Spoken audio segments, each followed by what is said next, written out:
will put you in a mindset that you become locked in, because at that moment you're most vulnerable. And it doesn't matter whether or not, I think I want to really take my time to explain this.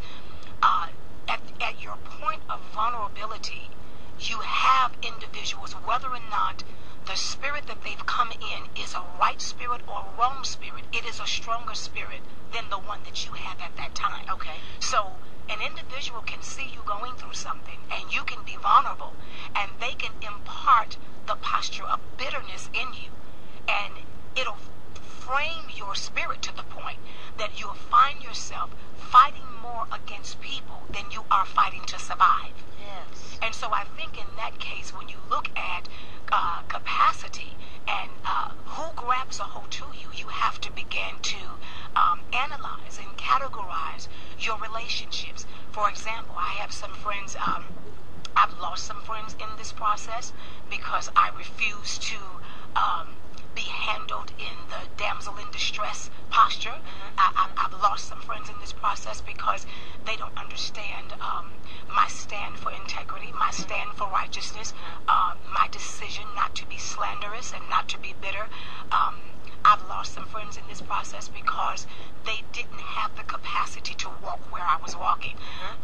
Meaning, you have to categorize them. This is my mall friend. When I want to go to the mall, and I call her, we have a good time. When I want to go and drink some coffee and really analyze and speak theologically about my situation, and I have friends that I do that with. When I want the friend or the individual that would help me refocus and help me to keep pursuing what God has called me to do, then I embrace that friend. And so now that you know the capacity of everybody around you, you don't become guilty of mishandling and misinterpreting what you have available to you, and then expecting people to give you something that they don't have the capacity to give you. And I think that, when we learn that, it will make the process a whole lot better for us. I have some of those friends that when I just want to just fall out and cry, they just let me cry. And when I get through crying, they said, okay, now you got to get up and keep going, And so once I've learned that, then I know who I can have around me, and when I get through crying with an understanding. And that's the thing about it. You don't want to take your right to have an emotion away from yourself, but you want to cry with an understanding. So when I get through crying, I know that when I get through blowing snot in the tissue, and put my head up under cover, I know tomorrow I got to come and do the Waok talk show. Dr. Bynum, I want to learn today from this powerful message that you're giving us. And I'm a pastor's wife. There have been times in my life when I needed somebody in my life to be a friend around me, when I wished I would have had the opportunity to be able to have people that I could have categorized, but I was alone. Right. There wasn't anybody. What would you say to somebody like me during that moment when I'm an only child, I don't have any children, no brothers and no sisters, in my pain, in my need for healing from whatever, there was nobody but me. What does somebody like that do?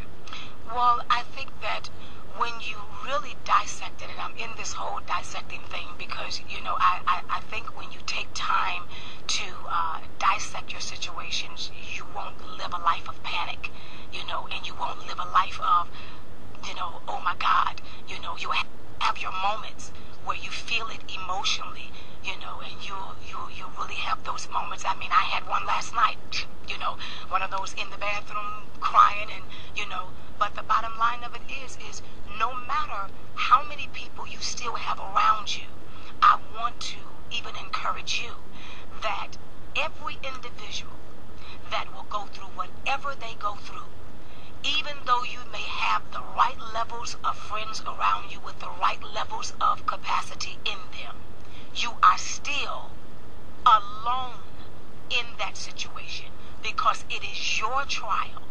It is your turn to be tried. It is your turn to be tested. Like the book of 2 Corinthians tells us that everything, whether it be made of gold, straw, silver, or hay, it will be tried with fire to see what whether or not it was wrought in God. So the bottom line of it is when it's time for you to be authenticated. Now, you're a pastor's wife. There are a gazillion pastors' wives. There are a lot of pastors' wives that God never called them to be pastors' wives. There are pastors' wives who hate that they're pastors' wives. There are pastors' wives that are propped up with the pretty hats on and the nice jewelry. But when it's time for God to authenticate your calling, he would do it by fire.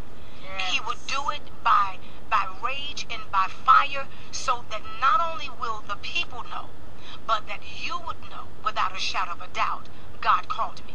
Now, when you talk about being alone, until there is a way, supernaturally, which I haven't found that way yet, that another individual can step inside of your spirit and step inside of your heart, then in that sense, you will always be alone. And that is a good thing, because what happens on the inside of you is the conversations that your inner man is having with you. Yes. It is the voices of negativities. It is the voices of what is positive.